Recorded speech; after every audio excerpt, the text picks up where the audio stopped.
Positive words for the day won't keep challenges away. It's Rhyme and Reason 463. There's a rhyme and reason for your life. There's a rhyme and reason why you're... Hey there, Tony here. And I want you to put your palms upward with your fingers down and along with me for some positive words for the day. Are you quite ready? Are you in position, legs crossed, eyes closed? Oh, get over it. No. Positive words for the day. It reminds me of so many different things all at once. Jack Handy's Positive Words, I think that used to be on Saturday Night Live way back when I watched that show a few times, back whenever that was, 80s? I don't know. Anyway, haven't watched it for decades, so I don't even know what that does anymore. But I'm sure you've had some source of positive words for the day, and there's nothing wrong with positive words for the day. I like positive words for the day. Sure beats negative words for the day. But this is a kind of a different take on it. I'm going to add a couple of things in here. One is a section of positive words that I shared on another website I used to have, even before I had my TonyFunderburk.com. And this was, I think around 15 years ago, maybe even longer than that, because I've had websites since almost as long as you could have websites. But it still applies. But I want you to listen to the end because there's kind of a caveat to all this positivity. I shared this thing, a section that I used to do called the Lucky 7. And so I'd put in 7 points of whatever it was for that time. And on this was positive words. So the first one was smile. So, first thing you're doing is going, are you kidding me? Did he just say smile? Yeah, I did. And when I was a young kid, my dad was an avid runner, and I wanted to go with him. I remember I was maybe 12, 13, something like that. Fortunately, my dad was only 20 years older than me. So, if I'm 12, he's 32. He's in his early 30s. So he had a lot of his youth was still there, And it was still difficult for me to keep up because he had plenty of zest and power at that time. So I'd be trying, and I'm sure he looked down and saw that I'm grimacing and, trying to keep up. And he told me to smile as I was running. And he said it would keep my attitude more positive. And inside I'm thinking, yeah, right. And it felt goofy, but it worked. Okay, so smiling, that can work. Number 2 on this list of 7, focus on what you do, not what you don't. When things don't go so well on any given day, it's easy to focus on what you did wrong. And that's okay to a point, but only to learn from your mistakes. Sometimes it's not a mistake. Sometimes it's just a difference in perspective. So keep in mind, you've worked hard to learn what you know.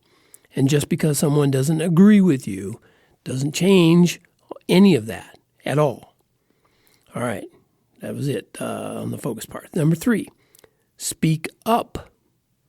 Because the words that come out of your mouth aren't just heard by others. They're not. You hear them too. So make sure your words lift you up too. Whenever possible. It's not always possible. Speak up, upwards. Number 4, eat better. Words coming out of your mouth can certainly affect you.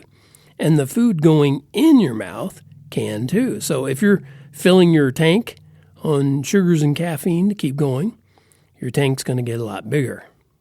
You know what I'm talking about. And it's mighty hard to think of positive words when that happens. Okay, number 5, filter the news. It's a good idea to stay informed and know what's going on in the world. In fact, it's important. But it doesn't help you to hear about all those countless crimes and misdemeanors every day. And you don't have to hear about them to know that they happened. It's a fallen world we live in. So it's guaranteed that those bad things are going to happen. So Just get a dose of information from your various sources, but then read a good book or work on your next project.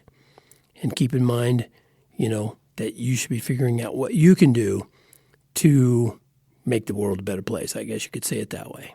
All right, number 6, move it. Okay, I know you hear something like this everywhere you look or listen, but it really does help your positive outlook. Get away from your desk or TV or whatever it is you sit in front of too much. And I have to remind myself of this because I can get at my desk and work for hours. They just fly by. Even if you only take a walk around your neighborhood, you're going to get more oxygen into your blood. And oxygenated blood goes to your brain. And you know what your brain does, right? Keeps you going, keeps you thinking better.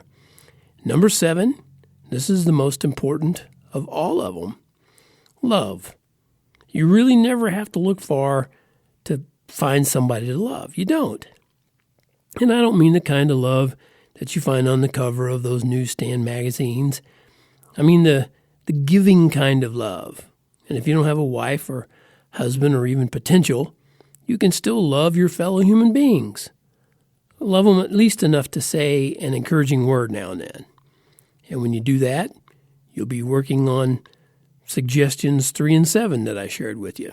You'll be doing all that at the same time. And when you combine suggestions of these that I've been mentioning, look out, because you might just end up being a positive person. How cool is that? Okay, now I said there's going to be a caveat. Some people say caveat. Whatever. Caveat. It's not caviar. Anyway, it's all well and good to talk about positive words, but until you take action, they're just words. And it's really difficult to take action on a regular basis if you depend only on yourself. And you'll need to take action every day, because challenges don't go away just by having good thoughts and saying positive words. So my suggestion is to follow these wise words from the Bible. Even if you don't believe in the Bible, these are wise words. Trust in the Lord with all your heart, and lean not on your own understanding. In all your ways acknowledge him, and he shall direct your paths. Positive words alone can leave you feeling odd. So combine them, starting now, with the love of God. That does it for this episode of Rhyme and Reason. Till next time, this is Tony from TonyFunderburk.com, maker of fine books and merch, words and music, and rhymes and reasons. And as always, life has rhyme and reason because God made you. There's a